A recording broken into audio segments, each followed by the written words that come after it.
Soy el profesor Francisco Javier Silva Castañeda, abogado con especialidad en Derecho Ambiental, y me encuentro participando en el ciclo de reflexión 15 minutos y una pregunta COVID-19, que amablemente nos invitó la Facultad de Derecho y Ciencias Sociales de la Universidad Católica de Córdoba, en Argentina, y el Instituto de Gestión en Sistemas de Justicia. Y voy a abordar el tema o la pregunta: situación de la justicia ambiental en México en tiempos de COVID. ¿Cuál es la situación ambiental en México desde una perspectiva jurídica en la que nos encontramos en México hoy en día? Para hacer más amena esta breve charla, me voy a apoyar en unas pequeñas láminas que compartiré con todos ustedes.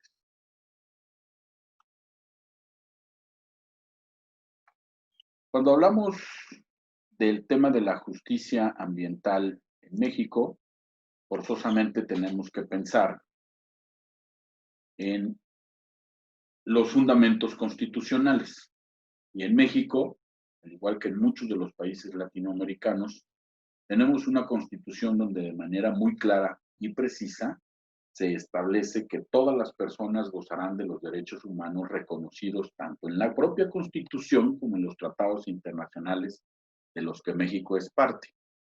Y que por lo tanto se debe garantizar la protección de estos derechos humanos, asegurándose su ejercicio, los cuales nunca podrán restringirse ni suspenderse, salvo los casos y las condiciones previstos en la propia Constitución.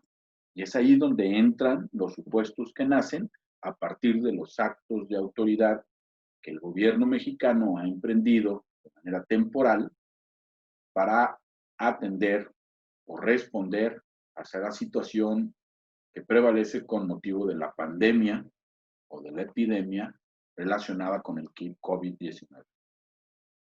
La misma Constitución nos dice que los derechos humanos deberán siempre de ser interpretados de acuerdo a lo que la norma constitucional establece y lo que los tratados internacionales en la materia disponen, pero siempre favoreciendo la protección más amplia para las personas. Eso implica que las autoridades en el ámbito de su competencia, en el caso mexicano, tenemos autoridades ejecutivas, legislativas y judiciales, y cada una de ellas tiene niveles federal, estatales y municipales. De acuerdo a su ámbito competencial, las autoridades están obligadas siempre a promover, respetar y proteger los derechos humanos. Y esa garantía la tienen que realizar atendiendo los principios de universalidad, interdependencia, indivisibilidad y progresividad. Por lo tanto, sus actos administrativos deben de ir encaminados siempre para prevenir, investigar, sancionar y reparar cualquier violación a los derechos humanos. Entrando en materia, debemos nosotros establecer cómo nos encontrábamos en México en los meses de noviembre y diciembre del año 2019, cuando se iniciaba la pandemia a nivel mundial. Ya arrastrábamos ciertos antecedentes negativos con relación al tema de la justicia ambiental. Por ejemplo, veíamos disminuidos los presupuestos que se otorgaban para las políticas públicas medioambientales. Había una pérdida de la credibilidad respecto de la certidumbre técnica y legal de los fallos y las resoluciones administrativas que emitían las autoridades medioambientales o del sector ambiental. Y se daban fuertes cuestionamientos por los organismos no gubernamentales respecto a la posición del sector ambiental frente a políticas públicas que no acababan de convencer respecto de su viabilidad. Tenemos el caso, por ejemplo, de un desarrollo turístico de gran envergadura que tuvo que ser suspendido por primera vez, un caso mexicano donde el presidente de la República ordena la suspensión de un permiso ya otorgado para el desarrollo de un proyecto denominado Cabo Pulmo, Mar de Cortés. Tenemos el caso del nuevo aeropuerto internacional de la Ciudad de México, que en su momento fue muy cuestionada la ubicación para su instalación en las cercanías de lo que fuera el lago de Texcoco. Y de forma más reciente, tenemos cuestionado la construcción de la refinería Dos Bocas, o la construcción del nuevo aeropuerto de Santa Lucía, o la proyección de la construcción del Tren Maya. Proyectos todos públicos que hasta el día de hoy no convencen respecto del cumplimiento de las disposiciones medioambientales que rigen en nuestro país.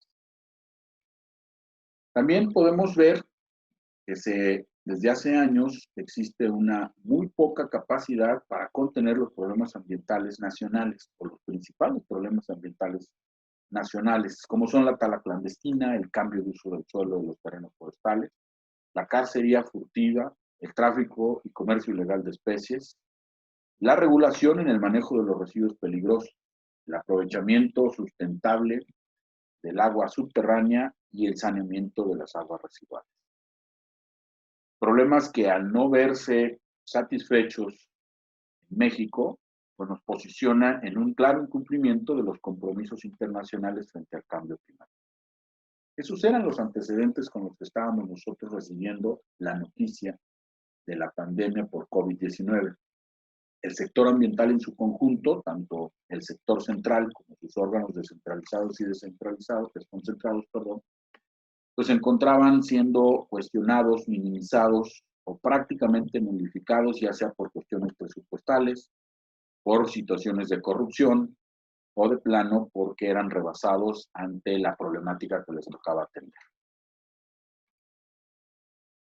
De esa forma, ya en marzo del 2020, cuando se inicia formalmente la atención de la epidemia en el suelo mexicano, en el territorio mexicano, bueno, tenemos que considerar que la administración pública federal en turno estaba en los inicios, o se encontraba en los inicios de su administración y arrastraba una serie de irregularidades, como por ejemplo era el nombramiento acéfalo de todas las representaciones federales del sector ambiental, incluyendo los órganos desconcentrados y descentralizados.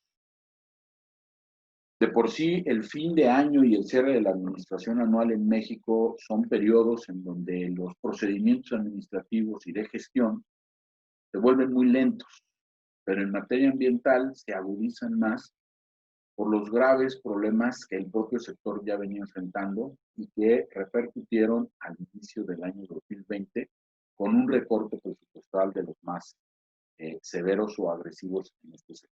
Así estábamos enfrentando el inicio de la pandemia en México. Y bueno, los primeros decretos que se publican en el periódico oficial de México, perdón, en el Diario Oficial de México, imponía la suspensión de todas las actividades productivas, comerciales y de servicios, y solamente dejaba la continuidad de aquellas actividades consideradas como esenciales. Pero para el caso ambiental o el caso del sector medioambiental, esas actividades esenciales prácticamente se redujeron o se establecieron exclusivamente para las relacionadas con los proyectos del gobierno federal. La construcción de la refinería Dos Bocas, la proyección de la construcción del Tren Maya y la construcción del nuevo aeropuerto de Santa Lucía. Y por supuesto, todas aquellas servicios inherentes a la posibilidad del desarrollo de esas actividades públicas. De ahí en fuera, cualquier otra actividad productiva, comercial o de servicios que no tuviera relación con estos proyectos se consideró no esencial para el sector medioambiental. Y bueno, pues eso nos llevó a una clara situación de incumplimiento constitucional de las garantías fundamentales o de los derechos fundamentales, específicamente aquel que dice que toda persona tiene derecho a un medio ambiente sano para su desarrollo y su bienestar, o el que dice que Toda persona tiene derecho al acceso, disposición y saneamiento de agua para su consumo personal y doméstico en forma suficiente, salubre, aceptable y asequible. Ambos derechos fundamentales se han visto afectados a partir de la cuarentena por COVID-19, porque ha obligado a que entremos en una cuarentena ambiental. ¿Qué significa esto? La gestión ambiental está prácticamente suspendido, el inicio, el seguimiento y la resolución de todos los trámites que tengan que ver con este sector, salvo aquellos relacionados con las actividades esenciales que tienen que ver con los proyectos de obra pública.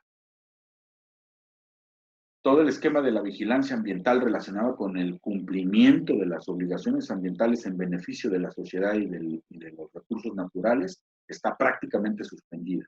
Y las autoridades solamente están atendiendo las denuncias populares, y eso conforme el presupuesto y la capacidad operativa que tengan. Todos los juicios y procedimientos relacionados con el sector ambiental están totalmente suspendidos. Y esto sumándose a la suspensión de los procedimientos jurisdiccionales que se dictó por parte del Poder Judicial de la Federación. Esto nos pone en una situación actual, ya de hoy, en donde, bueno, la degradación de los ecosistemas está siendo una preocupación social legítima, porque estamos presenciando el incremento de actividades ilegales. Estamos constatando la violación sistemática de las disposiciones normativas y, por supuesto, se está dando un aprovechamiento desmedido de los ecosistemas y sus elementos. Tratándose de los proyectos o de las actividades del ente privado, pues estas se encuentran a la deriva. Hay una desregulación de la mayoría de las actividades productivas, lo que ha obligado o ha llevado a un incumplimiento de las obligaciones ambientales que están suscritas en las normas en la materia. Todos los procedimientos de gestión se encuentran inconclusos o prácticamente detenidos. Y también se ha visto afectado el gobierno federal por la ausencia en el pago de derechos al no realizarse los procesos de gestión correspondientes. En materia de justicia ambiental, todos los recursos de revisión están sin resolver. Hay juicios de nulidad suspendidos y el desahogo de pruebas periciales, prácticamente todas están pendientes. Los juicios de amparo se encuentran suspendidos y de la misma manera los pocos juicios de responsabilidad por daño ambiental inconclusos.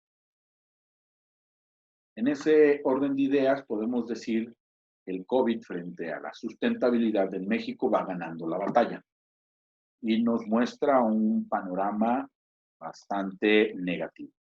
Sin embargo, bueno, de una manera de alentar que desde los procesos legales podamos ir revirtiendo esta situación, nosotros proponemos que se lleven a cabo las siguientes acciones. Por ejemplo, la ciudadanía debe denunciar todo hecho u omisión irregular que en materia ambiental constante o enfrente. Se tiene que efectuar todas las promociones, los justiciables tienen que efectuar todas las promociones en línea y a través de los correos electrónicos institucionales. Luego veremos cómo resolver la validez de esas notificaciones o de esas promociones. Debemos de continuar promoviendo las demandas de nulidad y de amparo en línea, a pesar de que muchos de los criterios de los tribunales establecen que no son importantes para su sustanciación en este momento. Y debemos de registrar todos los sucesos de manera cronológica a través de fe de hechos o de dictámenes técnicos para que no se pierdan las pruebas que nos permitan en un futuro poder buscar o alcanzar la justicia ambiental que hoy en día, por motivo del COVID, podríamos determinar que se encuentra en agonía. Es entonces así como podríamos nosotros simplificar la situación del tema de la justicia ambiental en México con motivo del COVID. Y bueno, ya para concluir, podríamos decir que el COVID ha provocado una ausencia total del desarrollo de los procesos administrativos que regulan de manera esencial o primaria las conductas del hombre frente a la naturaleza, provocando que los derechos fundamentales que protegen esta interrelación entre las personas y el medio ambiente se encuentre pues suspendidos o en espera de una justicia ambiental adecuada, pronta y expedita. Muchas gracias.